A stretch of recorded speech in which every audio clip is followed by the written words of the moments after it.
नमस्कार. इझी कुकिंगमध्ये आपल्या सर्वांचं मनपूर्वक स्वागत. संध्याकाळच्या वेळेस फार जास्त भूक नसेल किंवा भाजीपोळी करण्याचा कंटाळा आला असेल तर तुम्ही ही रेसिपी जरूर ट्राय करा.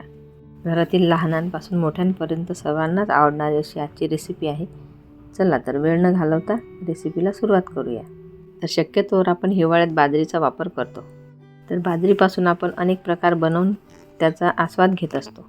तर आज आपण बाजरीच्या पिठापासून मेथी घालून मुटके बनवतोय. अतिशय स्वादिष्ट आणि पौष्टिक अशी रेसिपी आहे. लसूण, जिरे आणि हिरवी मिरचीचा ठेचा, बारीक कापून घेतलेला कांदा, तसेच कोथिंबीर आणि आपण इथे निवडून घेतलेली मेथी आहे. त्याच्या सर्व काड्या काढून टाकायच्या आणि पाने चिरून घ्यायची. इथे आता बाजरीचं पीठ घेतलेलं, त्यामध्ये आपण कांदा, हिरवी मिरचीचा ठेचा, कोथिंबीर घातली. त्यामध्ये हळद घालायची, भरपूर असे पांढरे तीळ घालायचे, चवीनुसार मीठ घालायचं आणि 3 ते 4 चमचे तेल घालायचं. चांगलं एकत्र करून घ्यायचं आणि थोडं पाणी घालून भिजवून घ्यायचं. घट्टसर गोळा करायचा आणि त्याचे आपल्याला सांबर वडे असतात त्याप्रमाणे आकार देऊन तयार करून घ्यायचे. आपल्या आवडीप्रमाणे आपण वेगळे आकार देऊ शकतो. सर्व साहित्य घालून झालेलं आहे. आता चांगलं एकत्र करायचं आणि थोडं पाणी घालून घट्टसर भिजवून त्याचे आपण मुटके तयार करून घेऊ. आता हे मुटके तुम्ही रस्सेदार करू शकता किंवा मग सुकेसुद्धा करून त्याचा आस्वाद घेऊ शकता. हे असं एकत्र करून झालेलं आहे. आता आपण त्यामध्ये थोडं पाणी घालून भिजवून घेऊ. थंडीच्या दिवसामध्ये बाजारात मेथीसुद्धा भरपूर प्रमाणात असते.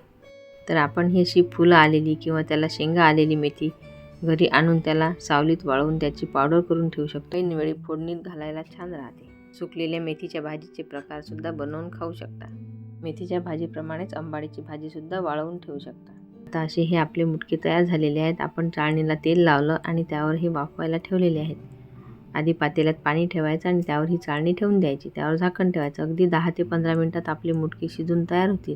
आता त्याला आपण तडका देऊया.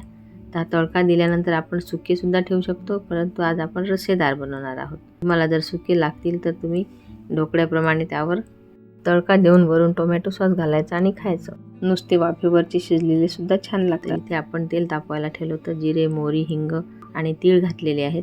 कडीलिंब घालू शकता. आपल्या आवडीनुसार लाल मिरची पावडर, हळद आणि कोथिंबीर घालायची. हवं तर तुम्ही थोडा मसालासुद्धा घालू शकता.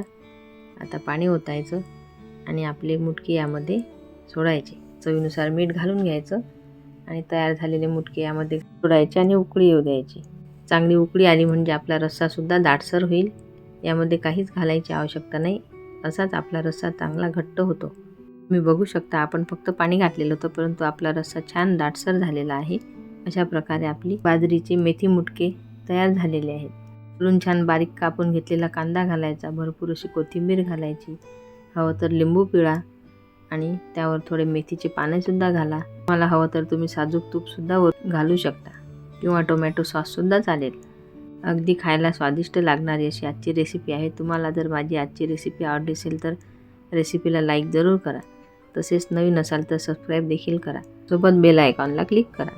रेसिपी बघितल्याबद्दल धन्यवाद. पुन्हा भेटू अशाच नवीन रेसिपीसोबत. तोपर्यंत नमस्कार.